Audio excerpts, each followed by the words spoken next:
Audio on demand from Vision Christian Media. Foundations. He could be resurrected and come back as the Messiah, but Jesus couldn't be resurrected and come back as the Messiah, even though Jesus ticks all these other boxes. I think what's encouraging is that the Jewish people are hungering. They're desperately longing for their Messiah to come. Foundations. Understanding the Jewish foundations of our Christian faith. With Robbo Robinson and Mandy Warby.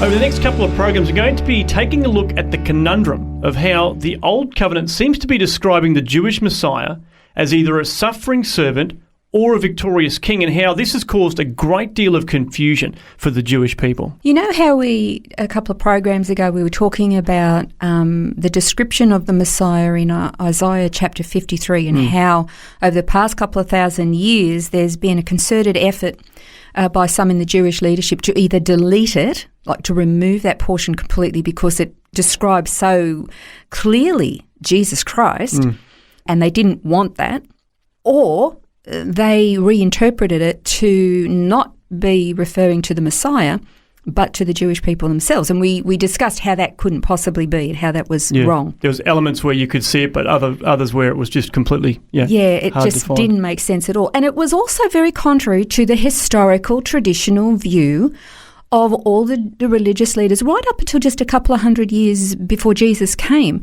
And in particular with regard to the suffering servant or the warrior king, it was really up to just a couple of centuries before Jesus that they really believed it was a suffering servant who was to come. But then because of Rome, and they were such a brutal oppressor and occupier of Israel and the Jewish people, by the time Jesus arrived, what they were longing for more than anything was a warrior king. Yeah.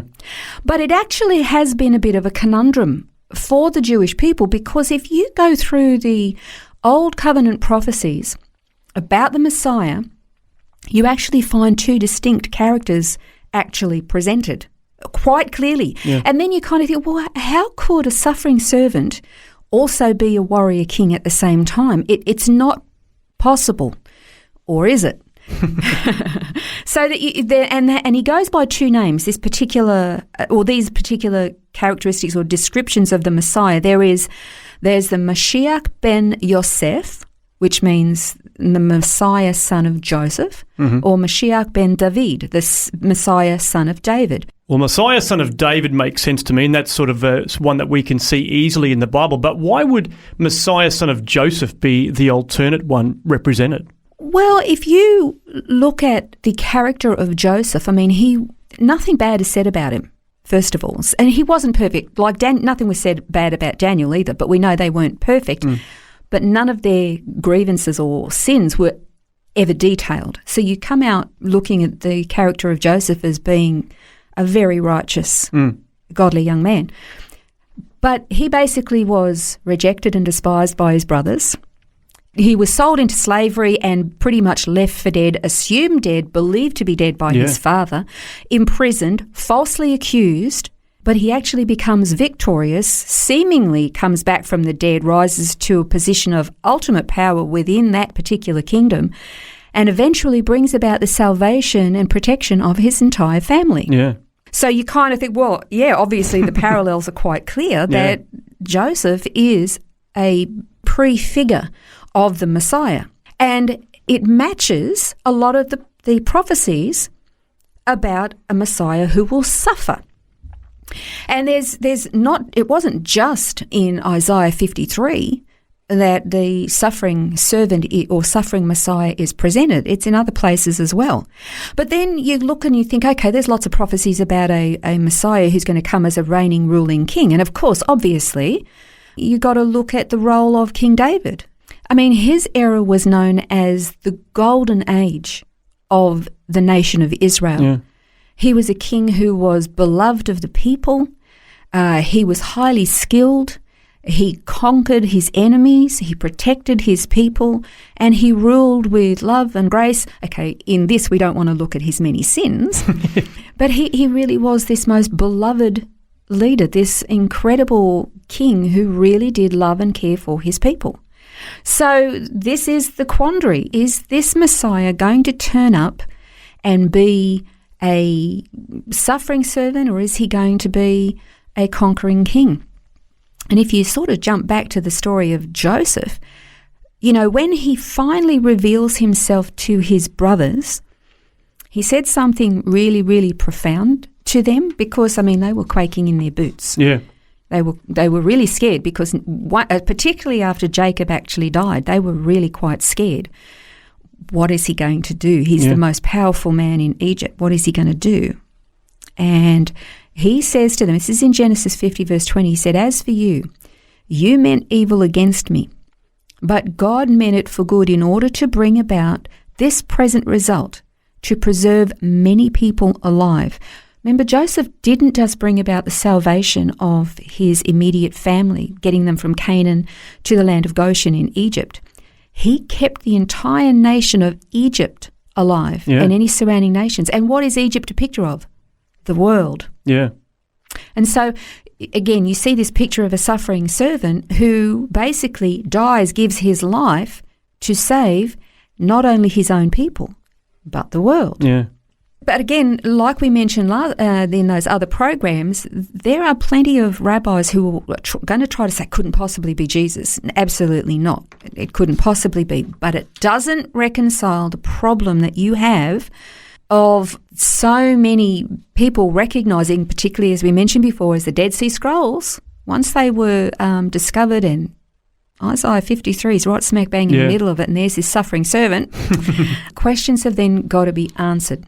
And if you read, again, just quickly going back to the Davidic covenant, Psalm 132:11, and it says, "The Lord has sworn to David a truth from which he will not turn back.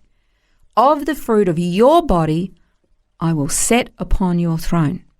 So we know Jesus is in the line of David, but he didn't. Here's another reason why a lot of Jewish leaders and rabbis will say Jesus couldn't possibly. He cannot be the Messiah. Even if he ticks all the boxes, he can't be the Messiah, because Messiah is supposed to do away with sin, destroy unrighteousness, establish a kingdom that's going to last forever, and peace is going to reign upon the earth. Well, Jesus came, he died, he's gone, and that hasn't happened. So therefore, even if all the other boxes are ticked, that can't possibly be correct. Yeah, unless it's future history. Unless it's future history. Ooh, now, we're going to look next time at that. But again, it's still a quandary. There is and actually, just as an aside, I cannot remember his name, but there is a rabbi. He is a deceased rabbi now, but part of the I could be wrong here. I want to be careful when I say it, whether it's the Hasidic Jewish community, they believe this rabbi to be the Messiah. And it's interesting when conversations unfold with these really lovely religious Jewish gentlemen. They believe that this gentleman who died, who I don't believe he ever set foot in Israel, he actually is buried in the Ukraine. Oh, right. And they flock to his burial site every year to commemorate him, believing that one day he's going to come back. They believe he's going to be resurrected and come back as the Messiah. Oh.